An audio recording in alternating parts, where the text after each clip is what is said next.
चलो बच्चों, अब स्टेट का रिवीजन देखें ना हम लोग।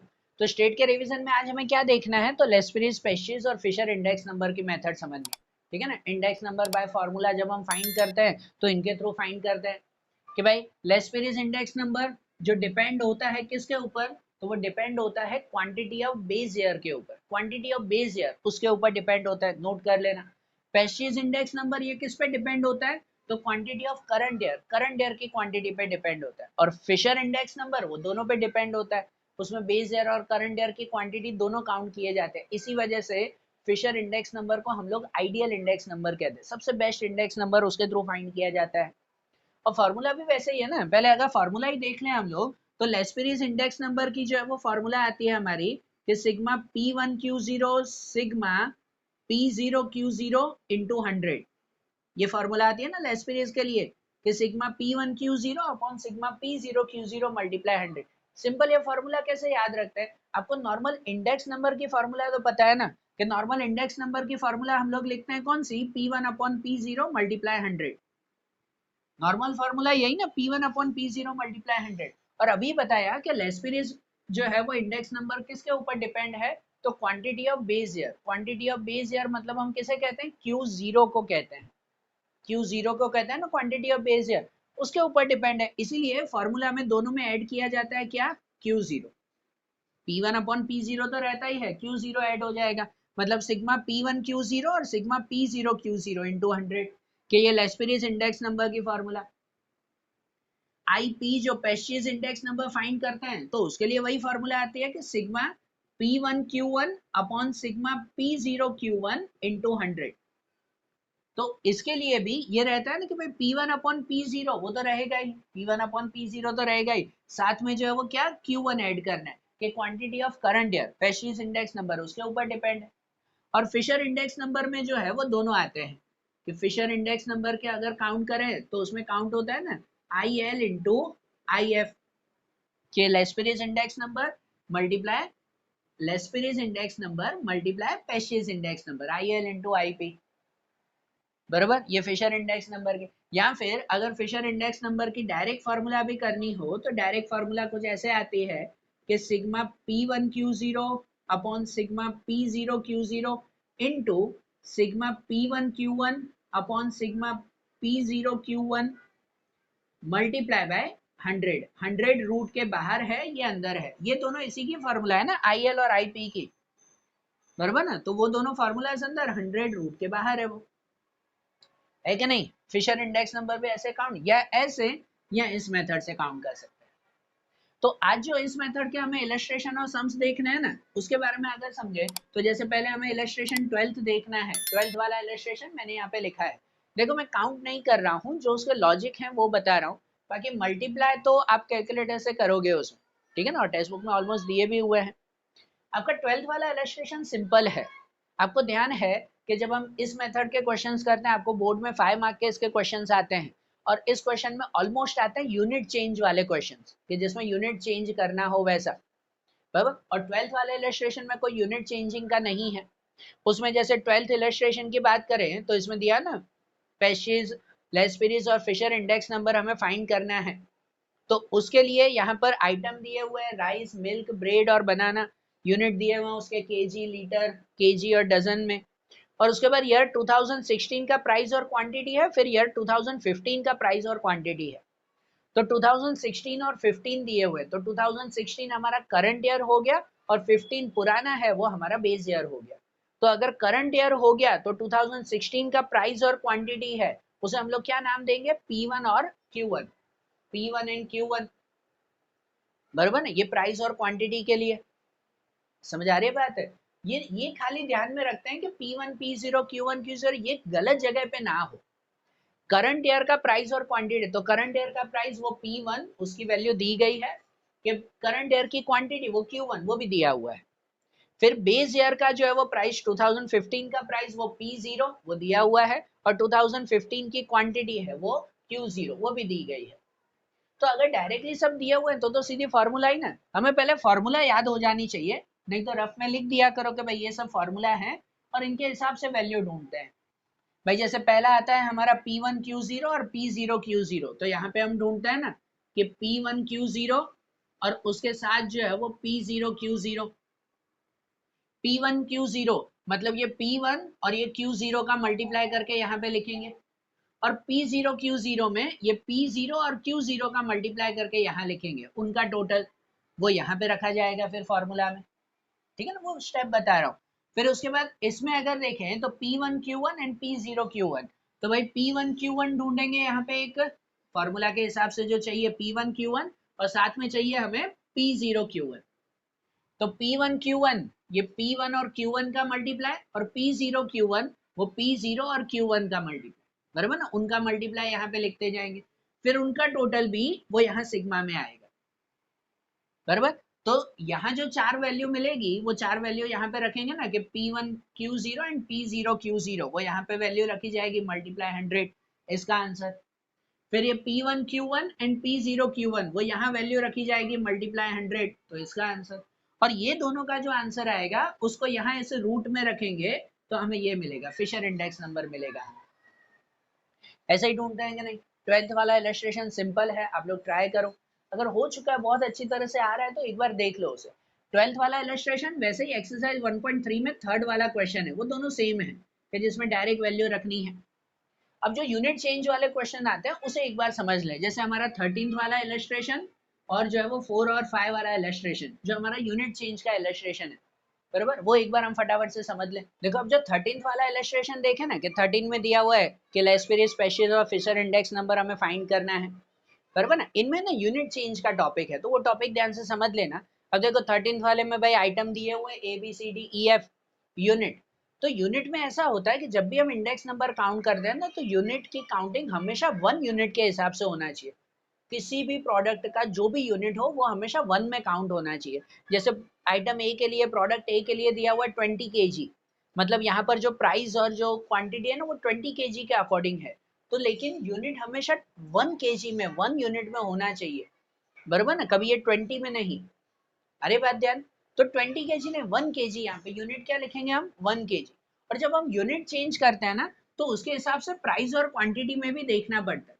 जब आप यूनिट बदलते हो, कोई भी यूनिट अगर बदल रहे हो तो उसके हिसाब से प्राइस जो है वो चेक करते हैं, प्राइस चेंज करते हैं हमेशा, प्राइस जो है वो चेंज की जाती है हमेशा। और जो क्वांटिटी है,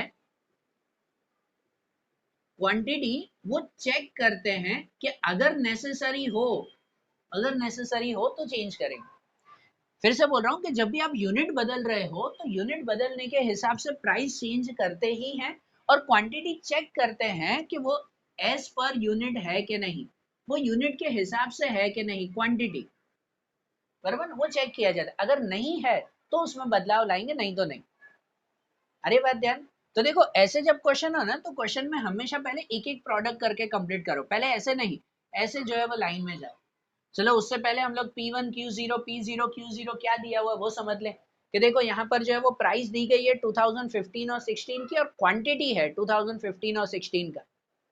तो 15 वो हमारा बेस ईयर हो गया, 16 जो है वो करंट ईयर।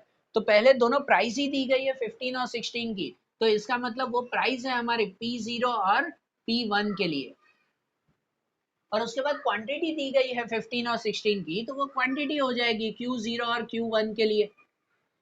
अरे बात ध्यान, ये इलस्ट्रेशन 13 में। तो अब एक एक प्रोडक्ट करके देखें हम लोग। भाई पहले जैसे ए प्रोडक्ट है ना, भाई उसमें 20 kg है, यूनिट दिया हुआ है 20 kg, तो हमें 20 kg नहीं, हमें 1 kg ही लिखना है, 1 kg ही हमें जो है वो कंप्लीट करना है। और उसके हिसाब से जब आप यूनिट बदलते हो तो प्राइस बदलना पड़ता है, प्राइस चेंज करना पड़ता है। अब जैसे पहला 2015 का प्राइस है ना 300 रुपीज, ये 300 रुपीज है ना 20 किलो का प्राइस है, आगे यूनिट दिया हुआ है 20 kg, तो ये 300 रुपए 20 किलो का है, तो हमें 20 किलो का नहीं, हमें 1 किलो का प्राइस यहाँ पे लिखना पड़ता है, इसलिए प्राइस चेंज करना पड़ता है, बराबर। तो क्या करेंगे, 1 किलो का, भाई 20 किलो के 300 रुपए होते हैं, तो 1 किलो का कितना, 300 डिवाइड बाय जो है वो 20 करेंगे, तो 300 डिवाइड बाय 20 कितना आ जाएगा, 15 आ जाएगा वो, बराबर। उसके बाद जो 440 दिया हुआ है, ये 440 भी वैसे ही है, ये 20 किलो का प्राइस है 440, पर हमें तो 1 kg का लिखना है, इसलिए प्राइस चेंज करना ही पड़ता है। तो 1 kg में अगर देखें तो 440 डिवाइड बाय 20 कर देंगे, कितना आ जाएगा, तो 22 आ जाएगा, बराबर। और जो क्वांटिटी है ना वो क्वांटिटी चेक करते हैं कि यूनिट के हिसाब से है कि नहीं, यूनिट के हिसाब से मतलब कि अगर यूनिट हमने 1 kg लिखा है तो क्वांटिटी भी kg में ही होनी चाहिए, खाली वो चेक करते हैं वो कितना भी kg हो, क्वांटिटी कितनी भी हो, पर वो kg में ही होनी चाहिए। अगर किलोग्राम में नहीं है तो बदलना पड़े, नहीं तो वैसे ही रखेंगे। अब जैसे यहाँ क्वांटिटी दोनों में दी गई है 5 किलो और 8 किलो, तो ठीक है, यहाँ पर जो है वो 1 kg है तो उसके हिसाब से क्वांटिटी भी kg में ही दी हुई है ना। मतलब इसका ऐसा होता है कि भाई अगर 15 रुपए किलो का प्राइस है तो उसके हिसाब से हमने जो है वो 5 किलो खरीदा है, 5 किलो की क्वांटिटी खरीदी है, ये क्वांटिटी दी गई है बराबर। तो इसलिए उसमें सिर्फ यूनिट क्वांटिटी में चेक करते हैं कि एज पर यूनिट है कि नहीं। हाँ, अगर किलो में ही है तो वैसे ही लिखेंगे कि भाई 5 और 8 किलो बराबर। उसके बाद जो है वो फिर क्विंटल दिया हुआ है, क्विंटल का मतलब होता है प्रोडक्ट बी के लिए देखें, ये ए कंप्लीट हुआ, बी में जो है वो क्विंटल दिया हुआ, क्विंटल मतलब 100 किलो होता है, क्विंटल कितना होता है 100 किलो। तो इसका मतलब जो यूनिट दिया हुआ है वो 100 kg का है, तो फिर से वही कि हमें 100 kg नहीं, हमें कितना होना चाहिए 1 kg, यूनिट लिखेंगे 1 kg का। और उसके हिसाब से प्राइस बदलेंगे कि यहाँ जो 500 रुपए दिए हुए हैं वो 500 रुपए जो है वो 100 के हैं, 100 किलो के हैं, तो 1 किलो का कितना हुआ, तो 1 किलो का 5 रुपया हुआ। उसी तरह से ये 700 रुपए प्राइस दिए गए हैं, वो भी 100 किलो के हैं, तो 1 किलो का कितना हो जाएगा 7 रुपए हो जाएगी। प्राइस चेंज किया और क्वांटिटी चेक करना है कि क्वांटिटी यूनिट के हिसाब से है कि नहीं, कि यूनिट में हमने किलो लिखा है तो क्वांटिटी भी किलो में ही है ना, तो हाँ 10 किलो और 15 किलो ही है, तो बरोबर हम 10 और 15 किलो ही लिखेंगे उसमें बरोबर। फिर प्रोडक्ट सी में देखो तो वो दिया हुआ है किलोग्राम, किलोग्राम है, सिर्फ किलोग्राम मतलब वो 1 kg है, ठीक है, कि उसका यूनिट बरोबर ही दिया हुआ 1 kg। तो मतलब जो प्राइस है वो प्राइस भी 1 kg की है, जो 60 रुपीज और 75 रुपीज की प्राइस है वो 1 kg की है, तो नहीं बदलनी है, 1 kg का ही तो प्राइस है, तो वो तो वैसे ही रखेंगे ना 60 और 75 रुपीज। भाई 20 किलो का था तो बदला, 100 किलो का था तो बदला, 1 किलो का थोड़ी बदलेंगे, वो तो वही का वही है। और क्वांटिटी देखो, क्वांटिटी दी गई है 1200 ग्राम और 2000 ग्राम है, देखो ये है कि क्वांटिटी एज पर यूनिट होनी चाहिए, वो चेक करना है हमें। तो क्वांटिटी अगर चेक करें ना तो वो यूनिट के हिसाब से नहीं है, यहाँ किलो है तो यहाँ क्वांटिटी ग्राम में दी गई है, तो हमें उसको किलो में कन्वर्ट करना है, तो ना वो चेक करते हैं कि यूनिट के हिसाब से ना हो तो कन्वर्ट करेंगे, नहीं तो नहीं करेंगे। तो यहाँ पर ग्राम में दी गई है तो ठीक है, कन्वर्ट करते हैं उसको। तो भाई देखो 1200 ग्राम है तो ग्राम को किलोग्राम में करना हो तो डिवाइड बाय 1000 करते हैं, तो 1200 डिवाइड बाय 1000 करेंगे कितना हो जाएगा 1.2 आ जाएगा। और वैसे ही 2000 ग्राम है तो 2000 ग्राम को भी किलोग्राम में करें तो डिवाइड 1000 2 आ जाएगा उसमें। अरे बात ध्यान, तो ये इसका कन्वर्ट हुआ। फिर दूसरे में देखो डी में जो है वो दिया हुआ है मीटर, कि वो 1 मीटर ही है, तो ठीक है 1 मीटर ही है।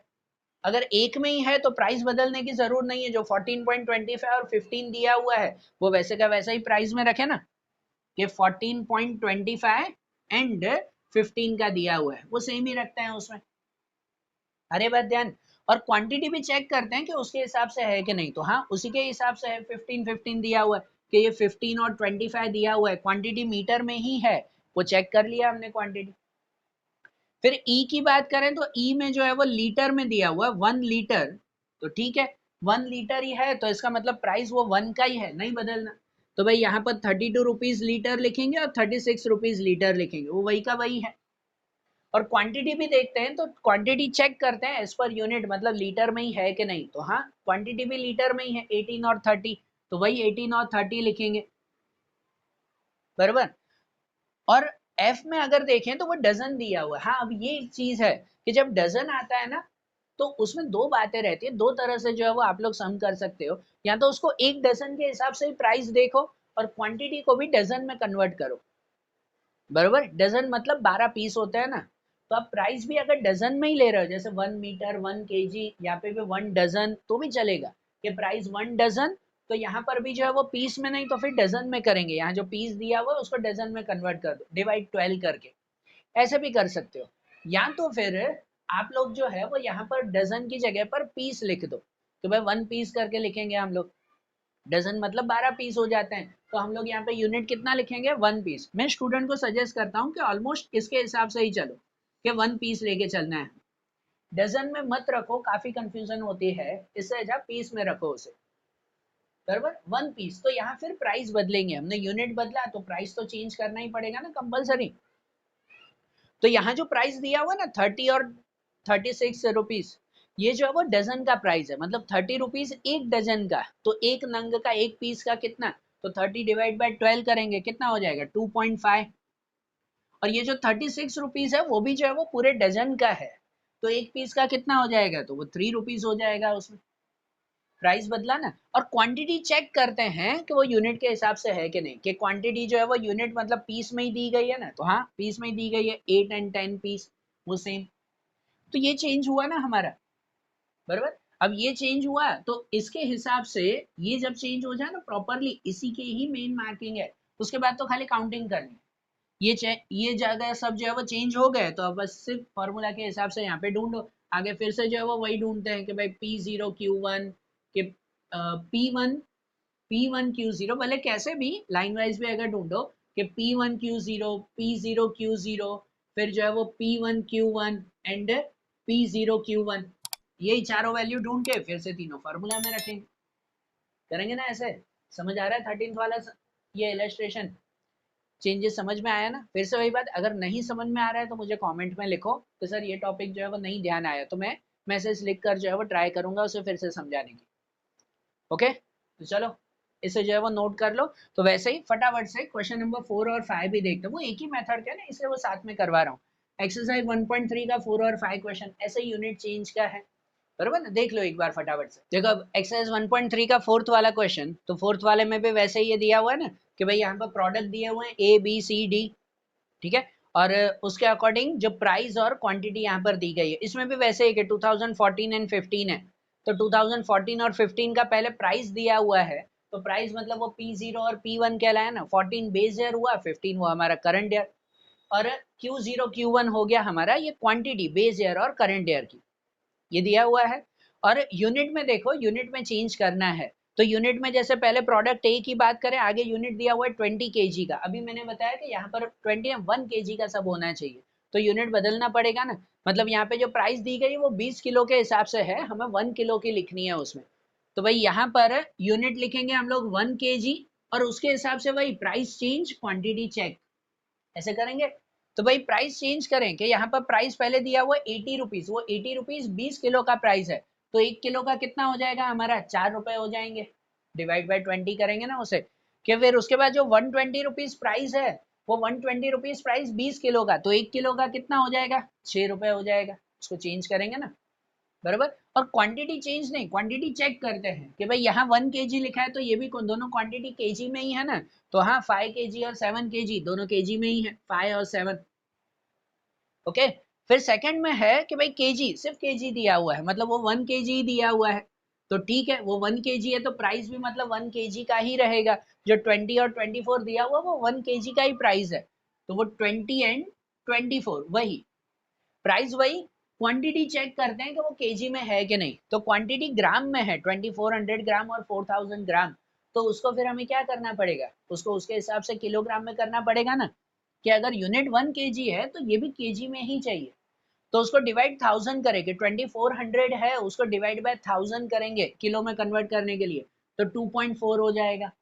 और जो 4000 है उसको डिवाइड बाय 1000 करेंगे तो वो 4 हो जाएगा हमारा।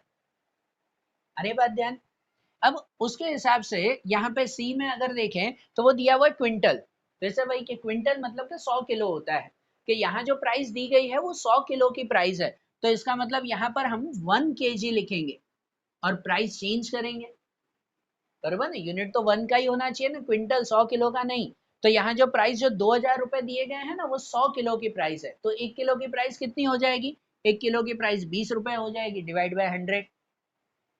और यहाँ पर जो 2800 दिया हुआ है वो 2800 भी 100 किलो की प्राइस है, उसको भी डिवाइड बाय 100 करें तो प्राइस हो जाएगी 28 रुपीज की, ठीक है। और क्वांटिटी चेक करते हैं कि 1 kg के हिसाब से ही है कि नहीं, तो क्वांटिटी हाँ 10 kg और 15 kg वो kg में ही है ना, 10 और 15 kg की। अरे बात ध्यान, और उसके बाद अगर फोर्थ प्रोडक्ट में देखें डजन में दिया हुआ, अभी जैसे मैंने बताया कि कुछ भी अगर डजन में हो तो डजन की कंफ्यूजन ना रखो, सबको 1 पीस में कन्वर्ट कर दो, ठीक है ना, 1 पीस में कन्वर्ट करें, तो यहाँ डजन की जगह पर 1 पीस लिखेंगे हम लोग, तो वे प्राइस बदले ना, कि यहाँ जो प्राइस दी गई है ना 48 रुपीज, वो 48 रुपीज जो है वो डजन की प्राइस है, मतलब 12 नंग की प्राइस है, तो 12 नंग के 48 रुपीज, तो एक नंग का कितना हो जाएगा 48 डिवाइड बाय 4, तो डिवाइड बाय 12, तो 4 हो जाएगा वो। उसी तरह से 72 रुपीज दिए गए हैं प्राइस के, वो भी पूरे डजन के हैं, तो एक के कितने हो जाएंगे, वो 6 रुपीज, 72 डिवाइड बाई 12। और क्वांटिटी भी देखें तो क्वांटिटी पीस में ही होनी चाहिए, तो हाँ यहाँ पे 30 पीस और 35 पीस वो दी गई है, तो क्वांटिटी वैसे ही 30 और 35 दी गई। हो गया ना ये यूनिट चेंज ही मेन है कि ये हो जाए, फिर तो ये फॉर्मूला के हिसाब से सीधे यहाँ पे वैल्यू रखनी है, ठीक है ना, फॉर्मूला के हिसाब से सीधे वैल्यू रखे इसमें। अरे बात ध्यान, तो ये चीज नोट करना। अब थर्ड वाला क्वेश्चन देखा, सॉरी फोर्थ वाला क्वेश्चन देखा ना, अब फिफ्थ वाला क्वेश्चन देखें। तो फिफ्थ वाले क्वेश्चन में अगर देखें ना, देखो इसमें दिया हुआ क्वेश्चन में पहले तो कि आइडियल इंडेक्स नंबर फाइंड करना है। देखो आइडियल इंडेक्स नंबर जैसे मैंने बताया, आइडियल मतलब कि फिशर इंडेक्स नंबर, तो इसमें आपके दो तरीके हैं कि या तो सम करके जो पूरी काउंटिंग करनी है वो तो करनी है, वो 4 वैल्यू भी ढूंढनी है मल्टीप्लाई करके, उसके बाद आप आइडियल फिशर नंबर डायरेक्ट जो है वो आई एफ की वैल्यू रख दो, डायरेक्ट यही, ये दो ना ढूंढो, सीधा ये डायरेक्ट फॉर्मूला रखो तो भी ठीक है, नहीं तो ये दो ढूंढ कर और उसके बाद ये रूट वाली फॉर्मूला रखो तो भी ठीक है, बराबर। आइडियल पूछा हुआ है डायरेक्ट फिशर इंडेक्स नंबर, तो डायरेक्ट भी ये ढूंढ सकते हो, इन दोनों का आंसर ना ढूंढो, या ये दो ढूंढ के रूट में रखो तो भी ठीक है। मैं इलस्ट्रेशन 14, अब इलस्ट्रेशन 14 देखो, उसमें भी सेम वैसा ही है कि उसमें भी दिया हुआ कि सीधा फिशर इंडेक्स नंबर फाइंड करना है। देखो आप लोग टेक्स्ट बुक में, उसमें तो यूनिट चेंज भी नहीं है, बराबर। 14 वाले इलस्ट्रेशन में डायरेक्टली है कि फिशर इंडेक्स नंबर, तो फॉर्मूला सीधा ये रखी हुई है उन्होंने, सीधा ये दोनों नहीं। पर अगर आपको इस फॉर्मूला में कंफ्यूजन होती हो तो कोई भी ऐसा क्वेश्चन हो ना, उसमें तीनों ढूंढा ही करो, खाली फिशर भी पूछे तो भी आप जो है वो तीनों वैल्यू ढूंढ लो, क्या प्रॉब्लम है, फिशर इंडेक्स नंबर तो आएगा ही आंसर में, ठीक है ना, सब में तीनों ढूंढ लिया करो, सिंपल याद रखो ये। और इसमें फिफ्थ वाले में अगर यूनिट चेंज भी देखें, तो यूनिट चेंज में पहले देखो नाम देख लो आप कि ये प्रोडक्ट यूनिट दिए हुए हैं, उसके बाद बेस ईयर है 2014 और बेस ईयर है 2015। 2014 का बेस ईयर में प्राइस और क्वांटिटी दी गई है, तो ये बेस ईयर मतलब उसका प्राइस P0, क्वांटिटी Q0, तो ये P0 और Q0 लिखा हुआ है, बराबर। और करंट ईयर में जो है वो प्राइस और क्वांटिटी दी गई है, तो इसका मतलब करंट ईयर में P1 और Q1 वो गलत छपा हुआ है, दोनों में बेस ईयर, ये तो सिंपल लॉजिक है कि 2015 करंट ईयर है, तो उसका P1 और Q1, बराबर ना, प्राइस और क्वांटिटी के लिए। और उसके हिसाब से चेंज करें, पहले प्रोडक्ट में भी वही है, देखो 20 किलो दिया हुआ है, तो 20 किलो दिया हुआ है तो हमें 20 किलो नहीं, यहाँ यूनिट लिखना है कौन सा, 1 kg का, तो उसके हिसाब से प्राइस बदले और क्वांटिटी चेक करें, प्राइस चेंज क्वांटिटी चेक। तो प्राइस है ना पहली दी गई है 120 रुपीज, 120 प्राइस है वो 20 किलो की, तो 1 किलो की कितनी हो जाएगी, 6 रुपीज हो जाएगी, है ना, 120 डिवाइड 20। और उसके बाद क्वांटिटी है 10 किलो, तो क्वांटिटी चेक करते हैं कि यहाँ किलो में है तो वो भी 10 किलो में ही है ना, तो ठीक है, वो किलो में है तो वो 10 का 10 ही रखेंगे। उसके बाद फिर प्राइस दिया हुआ है 280 का, पहले ये एक ही जो लाइन चल रही है, ये 280 प्राइस वो 20 kg के हिसाब से है, तो एक की कितनी हो जाएगी, 14 रुपीज हो जाएगी, बराबर। और जो Q1 दिया हुआ है 15 kg का, वो क्वांटिटी खाली चेक करते हैं कि वो भी kg में ही है, 15, बराबर, बराबर। उसके बाद सेकंड में देखो 5 डजन है, अब ये भी देखो डजन है, 5 डजन, तो उसको आप एक डजन से भी कर सकते हो काउंटिंग, या तो फिर पीस के हिसाब से भी, 1 पीस के हिसाब से भी कर सकते हो, दोनों के हिसाब से। अगर एक डजन कर रहे हो तो डजन के हिसाब से सबको जो है वो 5 से डिवाइड करना, प्राइस को 5 से, कि 5 डजन की जगह एक डजन का प्राइस। पर कंफ्यूजन ना रहता हो तो जैसे मैंने बताया सबको पीस में जो है वो कन्वर्ट करो, भले 5 डजन है कि यहाँ पर हम कितना लिखेंगे, 1 पीस ही लिखेंगे। तो एक चीज ध्यान दे देना कि भाई 5 डजन मतलब 60 पीस हो जाता है, तो यहाँ जो प्राइस दी गई है ना वो प्राइस 60 पीस की है, तो उसके हिसाब से 1 पीस के लिए डिवाइड बाय 60 करना पड़ेगा। आप पीस में अगर लिख रहे हो ना तो डिवाइड बाय 5 मत कर देना डजन की, बराबर, पीस 60 पीस हो रहे हैं तो डिवाइड 60 करेंगे। तो यहाँ जैसे प्राइस है ना पहले 120 की, 120 रुपीज प्राइस है, वो 5 डजन मतलब 60 पीस की प्राइस है, तो 1 पीस की प्राइस कितनी हो जाएगी, 120 डिवाइड बाय 60, तो सिर्फ 2 रुपीज की प्राइस। और जो क्वांटिटी है वो क्वांटिटी चेक करेंगे कि वो पीस में ही दी गई है, नहीं, देखो क्वांटिटी भी 3 डजन में है, जबकि हम यहाँ पे पीस में लिख रहे हैं, तो यहाँ डजन को पीस में करना पड़ेगा ना, कि 3 डजन मतलब कितने पीस हो गए, तो उसमें 36 पीस हो जाएंगे, एक डजन में 12 तो 3 डजन में 36, बराबर। उसके बाद जो प्राइस दी गई है कि 140 रुपीज, 140 प्राइस है, वो 140 60 पीस की है, तो एक पीस का कितना हो जाएगा कि 140 डिवाइड बाय जो है वो 60 अगर करो तो 2 फिर 2 3 जा 18, 3 3 3 चलता ही रहेगा, तो 2.33 इसकी ये वैल्यू हुई ना 2.33, बराबर। डिवाइड बाय 60 करना है और क्वांटिटी देखते हैं कि पीस में होनी चाहिए, हमने पीस लिखा है तो यहाँ पे भी 48 पीस है, करेक्ट 48 पीस, आई बात ध्यान। उसके बाद देखो तो उसके बाद यहाँ पर 1 kg ही दिया हुआ है, सिर्फ kg 1 kg ही है, तो जो पहला प्राइस है 4 रुपए वो 1 किलो का ही प्राइस है, नहीं बदलेंगे, वो 4 रुपए ही रखेंगे। फिर दूसरा क्वांटिटी देखो 5000 ग्राम है, तो ग्राम है तो ठीक है, उसको ग्राम नहीं, उसको हमें किस में यूनिट के हिसाब से किलोग्राम में करना होगा, तो 5000 डिवाइड बाय 1000 तो कितना हो जाएगा 5 किलोग्राम, बराबर। उसके बाद क्वांटिटी देखो तो सॉरी उसके बाद प्राइस देखो 8 किलो, तो वो 8 किलो किलो के हिसाब से ही है, और जो है वो क्वांटिटी भी देखो तो 4 किलो का है, तो वो भी किलो के हिसाब से ही है 4 की, बराबर। तो ये क्लियर। और उसके बाद आखिरी में देखो तो 5 लीटर दिया हुआ है, 5 लीटर, जबकि हमें यहाँ पे कितना लिखना होता है 1 लीटर, हमें 1 लीटर के हिसाब से काउंट करना है।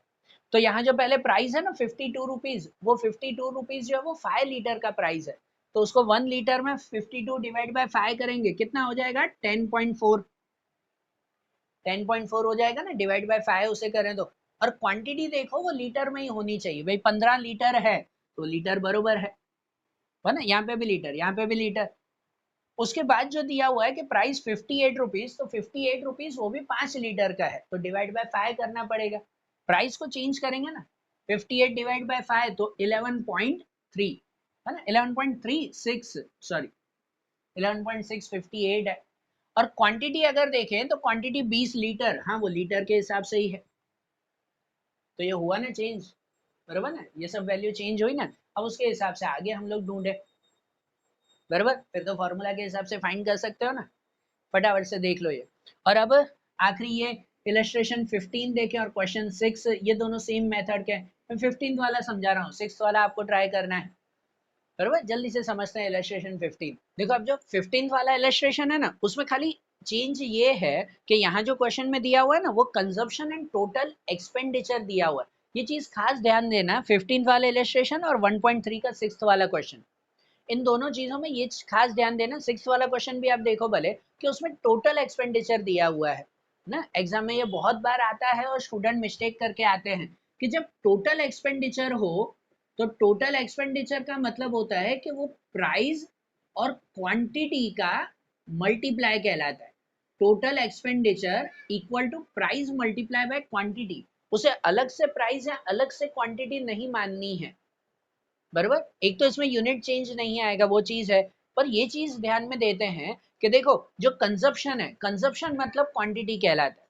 कंजप्शन मतलब क्या कि क्वांटिटी हुआ, ये आगे के भी सब में अगर आपने ध्यान दिया तो टेक्स्ट बुक में लिखा हुआ ही होता है, क्वांटिटी ब्रैकेट में कंजप्शन, ठीक है ना भाई, कितनी चीज हम कंज्यूम कर रहे हैं, इतनी क्वांटिटी हम लोग खरीद रहे हैं। तो यहाँ जब आपको इलस्ट्रेशन 15 में बेस ईयर 14 उसका कंजप्शन टोटल एक्सपेंडिचर है, और बेस ईयर करंट ईयर 15 उसका कंजप्शन और टोटल एक्सपेंडिचर है, तो जब बेस ईयर का कंजप्शन दिया हुआ है ना, तो बेस ईयर कंजप्शन मतलब ये क्वांटिटी है, वो Q0 है, बेस ईयर हम Q0 कहते हैं ना, कि सपोज ये Q0 की वैल्यू है हमें 50 है, 120, 30, 25, और जो यहाँ पर टोटल एक्सपेंडिचर दिया हुआ है वो टोटल एक्सपेंडिचर मतलब प्राइस और क्वांटिटी का मल्टीप्लाई, ये चीज खास ध्यान देना, टोटल एक्सपेंडिचर को प्राइस लिख के मत चले जाना कि इसको P0 लिख के हम लोग काउंट कर रहे हैं, पूरा सम रॉन्ग है, ये प्राइस और क्वांटिटी का मल्टीप्लाई है, तो बेस ईयर की ही प्राइस और क्वांटिटी का मल्टीप्लाई, वो P0 मल्टीप्लाई Q0 दिया हुआ है, ये चीज नोट करना, जो टोटल एक्सपेंडिचर है वो P0 मल्टीप्लाई Q0 है, जो ये वैल्यू है ना 2500 की, 600 की, बराबर, 330, 360, 40, तो हम अगर बेस ईयर के लिए कहें तो ये Q0 दिया हुआ है और P0 Q0 दिया हुआ है, तो पहले हमें ढूंढना पड़ेगा कौन सा P0, price of base year ढूंढना पड़ेगा, फिर करंट ईयर में जाएंगे ना, ठीक है ना। पहले प्राइस ऑफ बेस ईयर कहाँ पे है, ये तो एक्सपेंडिचर ऑफ बेस ईयर दिया हुआ है, तो पहले प्राइस ढूंढना पड़ेगा, बीच में एक कॉलम ऐड करनी पड़ेगी, और प्राइस कैसे ढूंढेंगे, तो ये टोटल एक्सपेंडिचर को कंजम्पशन से डिवाइड करेंगे, ये टोटल इतना खर्चा हो रहा है और इतना हमने कंज्यूम किया है, उसको divide P0 Q0 divide by Q0 करेंगे तो P0 मिलेगा हमें, अरे बात ध्यान, ये लॉजिक समझना। मतलब पहले अगर हम P0 ढूंढे तो 2500 डिवाइड बाय 50 तो कितना हो जाएगा, वो 50 हो जाएगा, बराबर। 600 डिवाइड बाय 120 तो वो 5 हो जाएगा। 330 डिवाइड बाय 30 अगर करें तो वो 11 हो जाएगा। ये डिवाइड बाय 360 डिवाइड बाय 220 तो 18। 40 डिवाइड बाय 5 तो 8। ये हमें प्राइस मिल गया बेस ईयर का, ठीक है। हम हर सम में पहले P0 Q0 लिख तो रहे थे ना, तो यहाँ Q0 था, P0 नहीं था, वो पहले हमने ढूंढा, ठीक है। ऐसे ही फिर करंट ईयर के लिए भी है कि करंट ईयर का कंजप्शन दिया हुआ है, मतलब वो हमें Q1 दिया हुआ है। करंट ईयर का कंजप्शन Q1 हमें दिया हुआ है, जो वैल्यू है ना हमारी 60 की है, 140 की है, कि 20, 15, 5, ये दिया हुआ है Q1 की वैल्यू। और जो करंट ईयर का टोटल एक्सपेंडिचर है, वही टोटल एक्सपेंडिचर प्राइस और क्वांटिटी, तो प्राइस और क्वांटिटी करंट ईयर की ही, करंट ईयर की प्राइस और क्वांटिटी मतलब P1 और Q1। तो यहाँ पर भी Q1 दिया हुआ है, P1 Q1 दिया हुआ है कि अगर P1 Q1 की वैल्यू ही लिख दें, 4200 है, फिर उसके बाद 700 है, 200, देन 350, तो ये P1 Q1 दिया हुआ है। तो साथ में हमें क्या ढूंढना पड़ेगा, पहले P1 ढूंढना पड़ेगा, प्राइस ऑफ करंट ईयर तो चाहिए, फिर आगे ढूंढ पाए ना। अरे बात ध्यान, तो यहाँ पर पहले प्राइस ढूंढ ले। तो प्राइस अगर ढूंढे तो 4200 को इससे डिवाइड, मतलब वही ना, P1 Q1 को Q1 से डिवाइड, तो P1 मिलेगा। तो 4200 डिवाइड बाय 60 करें, कितना हो जाएगा, 6 7 42, 70। ये 14 5 तो कितना हो जाएगा, वो 5। ये 20 10 200, ये 15 2 20 300, और ये हो जाएगा 10 ये P1, ये प्राइस मिल गया हमें। अब ये प्राइस मिल गया ना, अब जो वो चार चीजें ढूंढते हैं ना, वो चार, पर एक चीज है कि इन चार में से दो चीजें तो आपको दी गई होगी। फिर जो आप चार चीजें ढूंढते हो सिग्मा P1 Q0, तो ठीक है, आप लोग P1 Q0 यहाँ पे ढूंढोगे। फिर ढूंढते हो सिग्मा P0 Q0, तो P0 Q0 तो दिया हुआ ही है, प्राइस और क्वांटिटी का मल्टीप्लाई टोटल एक्सपेंडिचर में दिया हुआ ही है ना, तो वो P0 Q0 अलग से ना ढूंढोगे तो भी चलेगा आपको, ठीक है। फिर यहाँ पे भी P1 Q1, तो P1 Q1 भी आपको दिया हुआ ही है, ठीक है ना, तो अलग से नहीं ढूंढोगे तो भी ठीक है। और जो है वो P0 Q1, तो P0 Q1 हम लोग ढूंढेंगे कि P0 जो मिला हमें और Q1 का मल्टीप्लाई। तो ये चीज है इलस्ट्रेशन 15 में ध्यान देना, खास एग्जाम में बहुत बार आता है टोटल एक्सपेंडिचर। तो टोटल एक्सपेंडिचर मतलब प्राइस और क्वांटिटी का मल्टीप्लाई, तो उसमें पहले प्राइस या क्वांटिटी जो ना हो वो ढूंढना पड़ता है। अरे बात ध्यान, ये लॉजिक ध्यान में रखना भाई, फिर ये सम करेंगे आगे का। अब ऐसे ही जो 1.3 का क्वेश्चन नंबर 6 है ना, देखो वो मैं डायरेक्ट टेक्स्ट बुक से ही समझा रहा हूँ कि 1.3 का जो क्वेश्चन नंबर 6 है, उसमें भी वही पेस्चेस फिशर इंडेक्स नंबर हमें ढूंढना है। तो इनमें इनके लिए आपको प्राइस दिया हुआ है और टोटल एक्सपेंडिचर दिया हुआ है। इसमें कैसे कि क्वांटिटी और टोटल एक्सपेंडिचर था, यहाँ प्राइस और टोटल एक्सपेंडिचर है। तो यहाँ जो 2014 का प्राइस है, तो इसका मतलब वो P0 हुआ हमारा, और 2014 का टोटल एक्सपेंडिचर है, तो इसका मतलब ये P0 और Q0 हुआ, टोटल एक्सपेंडिचर P0 Q0। तो पहले हमें क्या ढूंढना पड़ेगा, पहले ढूंढना पड़ेगा Q0, बराबर। यहाँ Q0 क्वांटिटी दी गई थी तो हमने प्राइस ढूंढा ना, यहाँ प्राइस दिया हुआ है उस सब में, तो हम क्वांटिटी ढूंढेंगे। ऐसे ही कैसे ढूंढेंगे, होगा तो वही उन दोनों का divide, P0 Q0 divide by P0 करेंगे तो Q0 मिल जाएगा हमें। वही करंट ईयर में भी प्राइस दिया हुआ है वो P1, और जो टोटल एक्सपेंडिचर है वो P1 मल्टीप्लाई बाय Q1, बराबर। तो वही P1 Q1 को P1 से डिवाइड करेंगे तो Q1 quantity of current year मिल जाएगा, और वो मिले उसके बाद ये वैल्यूज ढूंढेंगे हम लोग। अरे बात ध्यान, समझ में आ रहा है ना। तो फटाफट से आप लोग जो है वो इसको रिवाइज कर लो, जो मैंने सम बताया वो रिवाइज कर लो।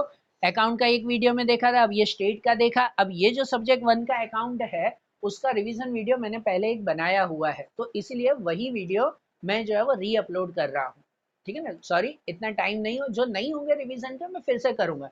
कोई डाउट हो मुझे फिर से जो है वो कॉमेंट्स में बताना आप लोग कि सर ये ऐसा है, तो मैं उसे फिर से बताऊंगा आपको, क्लियर है।